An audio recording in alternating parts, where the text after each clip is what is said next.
नमस्कार दोस्तों, आप सब कैसे हैं? आई होप आप लोग अच्छे होंगे। आज हम लोग देखेंगे प्रमुख संगठन और उनके संस्थापक।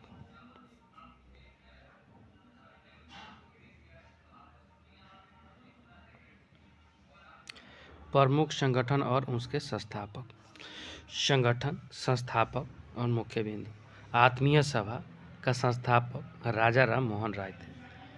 1814 में राजा राम मोहन राय ने कलकत्ता में आत्मीय सभा यानी दोस्तों का समाज की स्थापना की थी। इसका उद्देश्य वेदांत के एकश्वरवादी आदर्शों का प्रचार और जातिगत रूढ़ियों के खिलाफ अभियान चलाना था।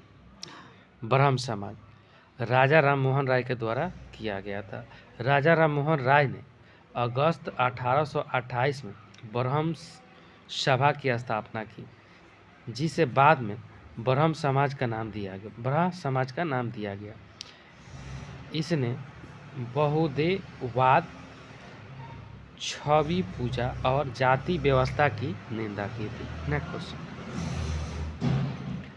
संगठन, संस्थापक और मुख्य बिंदु। परमहंस मंडली आत्माराम पांडुरंग और दादोबा पांडुरंग।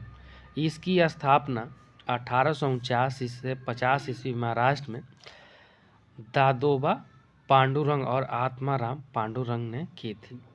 ये मुख्य रूप से जाति के नियमों को तोड़ने में रुचि रखते थे। इनकी सभाओं में निम्न जाति के लोगों द्वारा पकाया गया भोजन सदस्यों द्वारा लिया जाता था। इसके संस्थापक मंडली एक ईश्वर में विश्वास करते थे।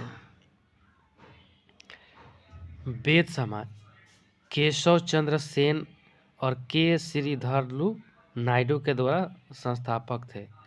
मुख्य बिंदु। वेद समाज की स्थापना केशव चंद्र सेन और के श्रीधरलू नायडू ने की थी। 1864 में मद्रास यानी चेन्नई में स्थापित हुआ था। वेद समाज ब्रह्म समाज से प्रेरित था। प्रार्थना समाज आत्माराम पांडुरंग। प्रार्थना समाज की स्थापना 31 मार्च 1867 को आत्माराम पांडुरंग द्वारा मुंबई में की गई थी। यह समाज ब्रह्म समाज और आर्य समाज से बहुत प्रभावित था। समाज का मुख्य उद्देश्य ईश्वरीय उपासना और सामाजिक सुधार का प्रचार था। आर्य समाज स्वामी दयानंद सरस्वती के द्वारा किया गया था। आर्य समाज की स्थापना स्वामी दयानंद सरस्वती ने 1875 में मुंबई में की थी। आर्य समाज एक एकश्वरवादी यानी भारतीय हिंदू सुधार आंदोलन है। आर्य समाज के सदस्य एक ईश्वर में विश्वास करते हैं और मूर्तियों की पूजा को अस्वीकार करते हैं। इनका मानना था कि वेद सच्चे ज्ञान के स्रोत हैं। इनका आदर्श वाक्य वेदों की ओर वापस लौटो था। Next question. रामकृष्ण मिशन स्वयं विवेकानंद के द्वारा स्थापना किया गया था।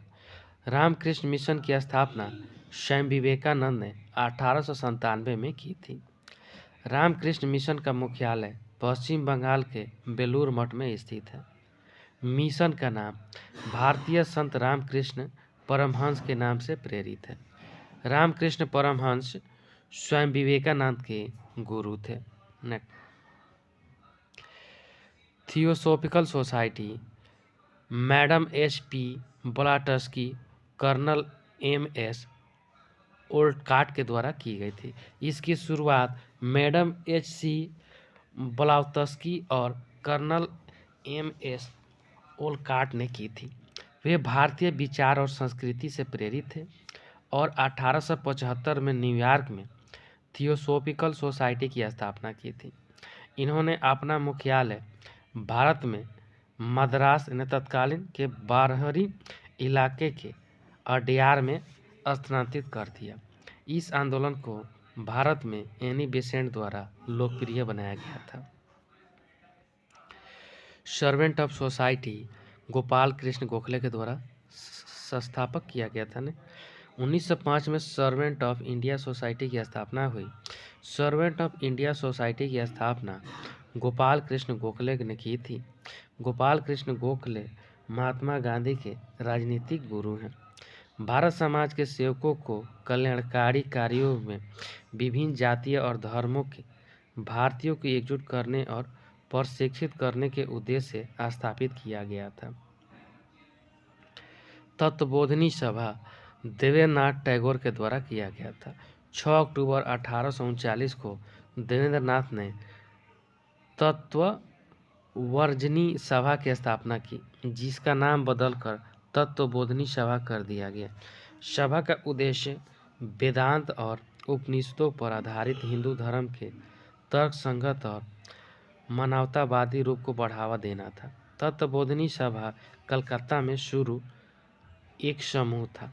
यह हिंदू और भारतीय समाज सुधारक ब्रह्म समाज का एक समूह है। सत्यशोधक समाज ज्योतिबा फुले के द्वारा किया गया था। ज्योतिबा फुले ने 24 सितंबर 1873 को पुणे महाराष्ट्र में सत्यशोधक समाज की स्थापना की थी। यह सुधारवादी समाज था जिसने शिक्षा को बढ़ावा दिया और वंचित वर्गों में सामाजिक अधिकारों, न्याय और राजनीतिक पहुंच को बढ़ाया। इसके अलावा इसका प्राथमिक ध्यान महाराष्ट्र में दलितों, शूद्रों और महिलाओं के उत्थान और समर्थन पर था। Thank you friend. अच्छा लगे तो लाइक, सब्सक्राइब और शेयर जरूर करें। साथ में बेल आइकन का बटन दबाना नहीं भूलें।